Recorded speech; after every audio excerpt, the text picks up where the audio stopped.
আসসালামু আলাইকুম, আমি হাবিবুর রহমান। শুরু করছি জেড টেলিভিশনের নিয়মিত সংবাদ। বিয়ের দাবিতে প্রেমিকের বাড়িতে অবস্থান করছেন কলেজ ছাত্রী। আর এই আলোচিত ঘটনাটি ঘটেছে রংপুরের বদরগঞ্জ উপজেলার বসন্তপুর গ্রামে। তথ্যসূত্রে জানা গেছে, ৬ মাসের প্রেমের ঘটনায় প্রতারণার আশ্রয় নিলে প্রেমিকা বিয়ের দাবিতে প্রেমিকের বাড়িতে অবস্থান নেয়। উক্ত ঘটনাকে কেন্দ্র করে মোটা অঙ্কের অর্থের বিনিময়ে রফা দফা করার চেষ্টা করছেন, এমনটাই দাবি তুললেন অনশনরত প্রেমিকার। আমার নাম মোসাম্মদ সুইটি আহমেদ। বাসা কোথায় আপনার? গোপালপুরে। ঘটনা হচ্ছে, এখানকার ছেলে মোহাম্মদ প্রিন্স, তার সাথে আমার ৬ মাসের প্রেমের সম্পর্ক। আমি এখন তার বাসায় আসছি। কেন?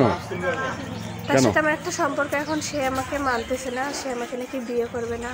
সে আমার সাথে হাজারো ইয়ে করে আমার সাথে রিলেশন সম্পর্কে জড়াইছে। আমি তার সাথে কোনো সম্পর্ক করতে চাই না। সে জোর জবরদস্তি ভয়ভ্রান্তি দেখিয়ে আমাকে বিয়ের আশা দেখিয়ে আমার সাথে একটা সম্পর্কে জড়িয়েছে।